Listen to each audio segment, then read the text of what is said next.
let's start with the debate, because that's what everybody is talking about. I know I talked a little bit about this yesterday, but it continues to be the subject of everyone's conversation. Here's where I want to start the conversation, Jessica. I think that if you liked Trump, I said this yesterday, I think there were some missed opportunities that I think he should have taken, specifically bringing up her record earlier and hammering that. But it wasn't a bad debate. He did what he needed to do. Yes, were there some missed opportunities? Sure. I don't think she had a great debate. And I think the stories that we're seeing from the left-wing media, from the New York Times, Reuters, say that these undecided voters, the ones that didn't go into the debate knowing who they're going to vote for, still haven't made up their mind. I think that's the real story. She didn't give them a reason to vote for her. I agree with you, Sean. I think if you have been supportive of President Trump from the beginning, followed his work, certainly benefited from his leadership as president of the United States, you actually know how you're going to vote already. You know that life was better under President Trump, that you were more safe, that life was more affordable, that you could, not worry about your kids going to school and getting shot, or how you're going to pay for your gas or groceries. None of that was really the conversation, which I actually think speaks more poorly to her. She actually couldn't present a plan to turn the country around because her plan is more of the same of the last 3.5 years. So it was shocking to me that the most simple, the softball question of the night, which is the first question, right? Is life better today than it was 3.5 years ago? The softball question from those terrible moderators to her, she couldn't answer. She couldn't answer. She just immediately got off the subject, and because she can't actually say, no, life is better today than it was 3.5 years ago, because it's not. It's more expensive. It's more dangerous. We have more foreign policy concerns, and she knows that. So that was my biggest takeaway. I mean, I think we could spend a lot of time talking about the trash that was the moderators. I hated that there wasn't an audience. I know that people kind of like that for Trump, but I love him with an audience. I think he's better when he can feel the room and the energy. We were screaming at the TV at home. I wish I was in the room to be in real life. So, there's comments like that, but the loser of the debate was Kamala Harris for sure. Mark, what was the scuttle among people? I mean, you and I, we've worked for President Trump. We're on the, I mean, I feel like, and I said this yesterday, I feel like I'm on the team, right? And you can objectively say sometimes hey, I love my team. I want them to win, but I didn't play the best game. And I feel like, to Jessica's point, right off that question, that first question that Donald Trump got, right? I was like, dude, just say that was the ball was on the tee. Just say, you know what? She didn't want to answer the question, because it's exactly what Jessica said, because your life's not better, but guess what? It was under me, and I can make it great again. That's the tagline. I will make America great again. I was like, dude, hit the ball off the tee. Yeah, and I think that's the point that we've seen now in the Reuters panel, in the New York Times quotes, and really the Fox News dial groups that I saw are really remarkable, with the Republican and independent lines moving almost identical in tandem. When he was speaking, they were positive, and when she was speaking, they were largely negative. I don't think, and the reason why she had to call for a second debate right then and there, was I think she realized, to use the Olympic phrase, she didn't stick the landing. I mean, everyone knows Donald Trump. And they also, even if they don't like him, they know things were more affordable, border was more secure. But maybe they were giving her a chance because she's the new candidate, or because I don't like his tone or his tweets. So let's see what she can do. And she failed to deliver. And so since she can't tell you how she's going to make things more affordable, how she's going to seal the border, that's why you saw 6 of the 10 in the Reuters panel go to Trump, 3 of 10 going to Harris. That's a devastating number, and I think it's going to continue to play out. And so when I woke up Wednesday morning, we all thought missed opportunities, took the bait, whatever. And as those time was going, we were seeing those dial groups, we were seeing those focus panels. We were like, wait a minute, he actually won with the people he was supposed to win with. Right. And that's the thing, is the debate is two sides, right? You've got to do well on your opponent. I mean, that was the thing. I said this to him the other night, that he didn't get credit for how he did against Biden. Everyone focused on Biden sucking, not how well he did against Biden. Arynne, your Instagram is non-lib take. So what was the non-lib take for you of the debate? My non-lib take on that is I actually just don't think it matters. I know we talk about it being a wash. I know there are polls that are saying that maybe Trump won, even though I was one of those people who felt that it was certainly a missed opportunity to really call Kamala out and point out how ridiculous the entire situation was. But at the end of the day, we are so many news cycles away from people voting and this election that people's memories are incredibly short. We watched an attempted assassination attempt where only a few days later, the news cycle was on something totally different and it was questioning his ear and everything like that. So does any of this really matter? I enjoy slicing and dicing the entire thing and, reading all the questions that those so-called moderators were asking the candidates, but it also just doesn't matter. And if anything, I think it just really exposed ABC and mainstream media to maybe people who aren't as aware of how biased these news stations really are. But besides that, we need Trump to have great moments for the next few weeks. We need Kamala to get in front of more cameras to continue to just be herself so people can see who she is. And I think that's really all that matters. I'm thinking about what you said, combining it with Marc, right? And maybe I just have too much faith in voters. But I think about what Marc was saying, right? And it's at the end of the day, I go, you know what? I know what he said. I know what she said. But things aren't going well right now, and they were under Trump. And so I don't need an ad. I don't need a debate.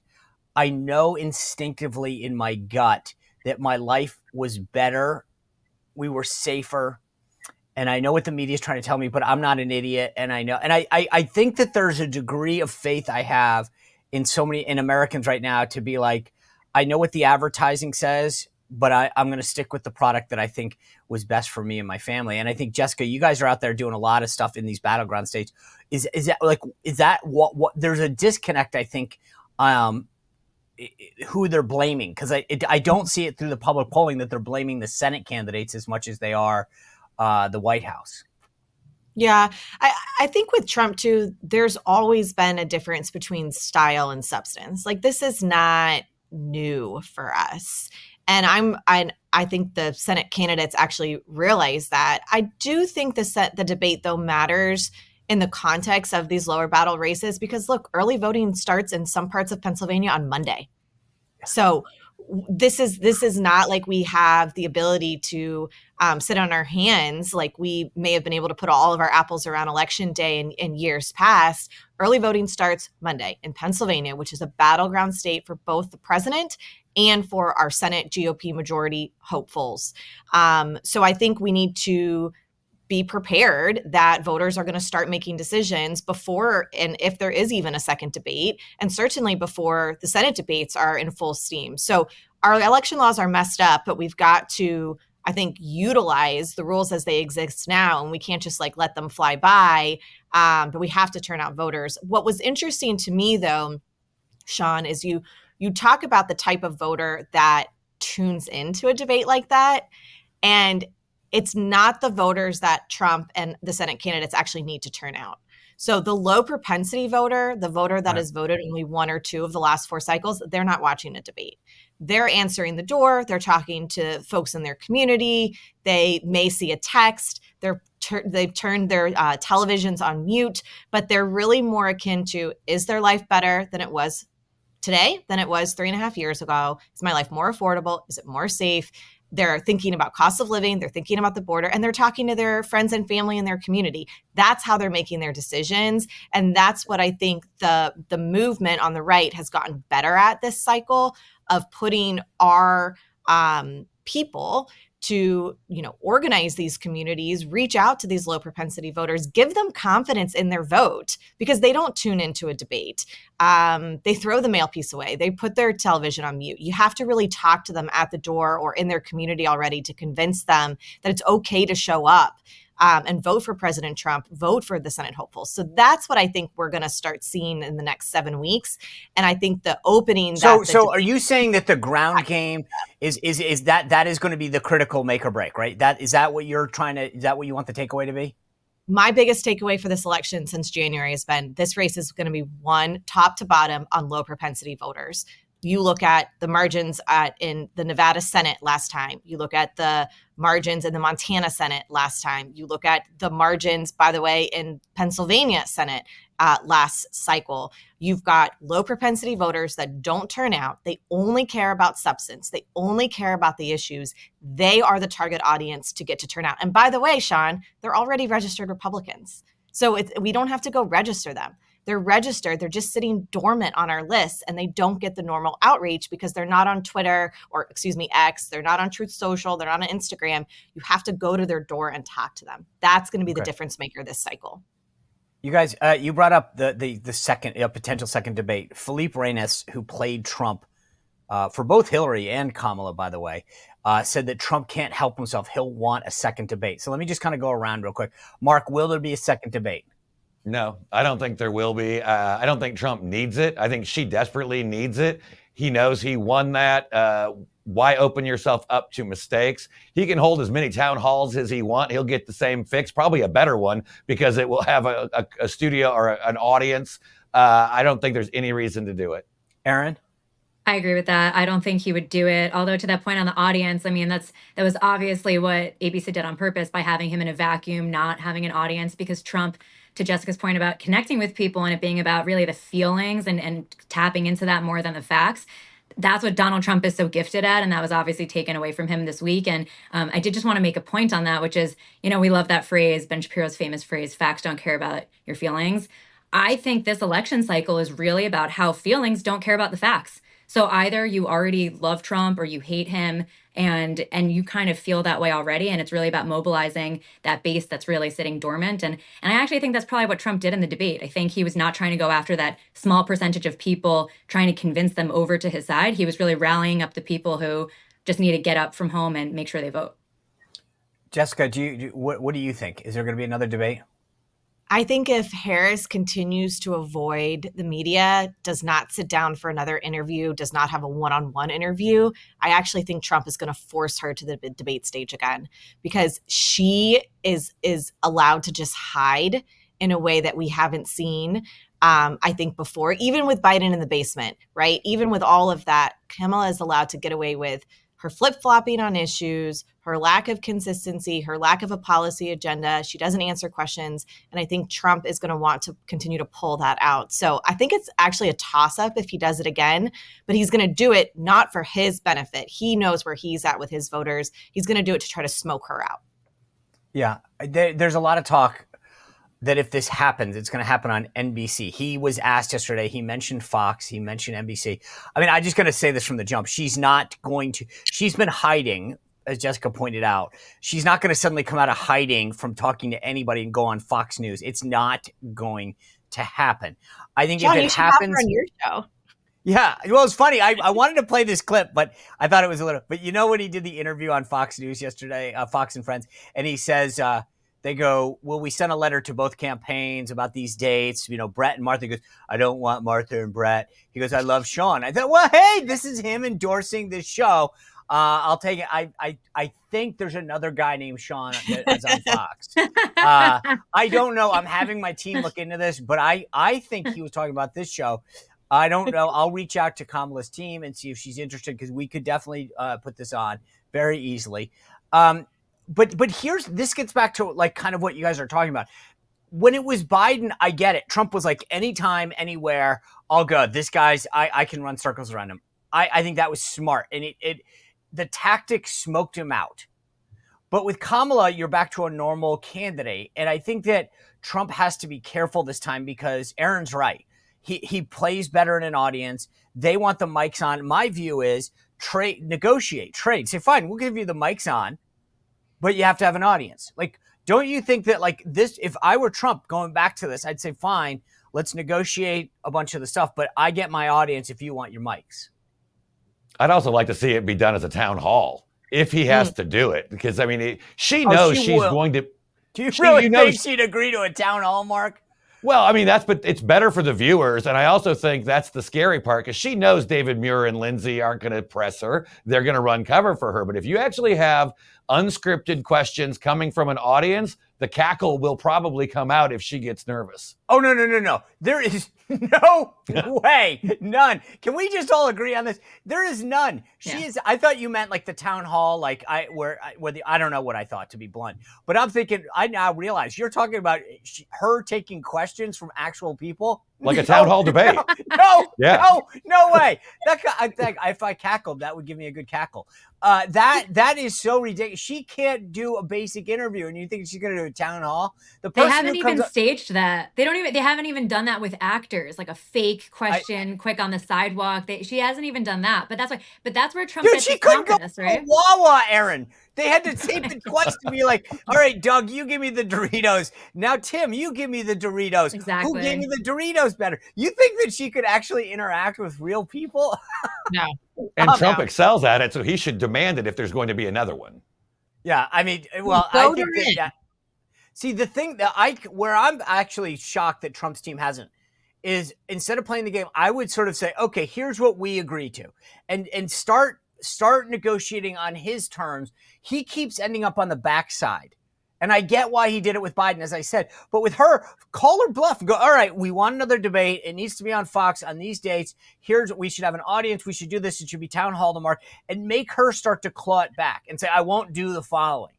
But I feel like in the last two debates, he's been on the backside. He needs to art of the deal. Go reread it and say, like, hey, this is on my terms now. Yeah.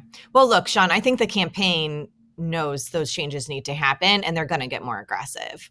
They're just going to have to. I hope so. All right, let me guys ask you this, because I'm being serious. I know we mocked it a little, or I did. This Taylor Swift thing, right? So she goes out, endorses her. I thought the timing was bad, because she could have had a standalone story today. If she had just said, like, I want to endorse her today or tomorrow, something, that it would have been all over the media. It got blended in. But that being said, there's like 338,000 people that voted or registered to vote because of her. All right, Jessica, I get that's low propensity. That's still, I mean, you think about what Georgia was 10,000, Arizona 20, Pennsylvania was 80,000 last time, and 40 before, Wisconsin 22. I wouldn't want those numbers. Yeah, I think the Taylor Swift thing matters. I don't think we should ignore it. I think her timing, though, Sean, like, you're totally right. It was kind of washed, but I think that's just because her team thought to do it after the debate, before the VMAs. Like, she was going to be on stage at the VMAs. She was up for like 10 something awards. Like, the cultural movement that she was going after was plugged in on her. She was at the Chiefs game.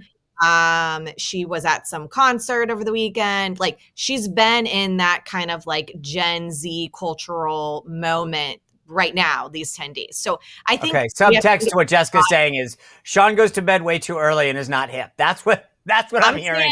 You got to stay plugged in to the young people, and the young people tell me that she speaks their language. And I also think she, like, the audience that she wants kind of doesn't really care about the political news. Like, this is a group of young voters, right? Like 18, 19, 20 years old. They weren't even alive for 9/11. So like 9/11 is right in the middle of that time period. And like, that's not even on their radar. So I think the timing worked actually in her advantage because of who she was trying to target and turn out. I think we should care about it. With all due respect to her talent, and she's very talented and very successful. Is she talented? I don't know. I don't want to Mark, get the Swifties angry at me. But didn't she make her claim to fame by singing songs about making the wrong choice in men and people? Yeah, I mean, that's the irony of all of this, for sure. Yeah, I'm not sure that she's actually talented, but she's definitely successful. And I think her reach is real. So, we shouldn't ignore it. We've also seen this stuff before, right? Rock the vote and the concept of using celebrities is all that the left has. They have their Hollywood starlets that they just turn out for the vote in the way that we have our issues. Like, that's the fight. Well, if you enjoyed this content, make sure to like this video, subscribe, and click the notification bell to get more.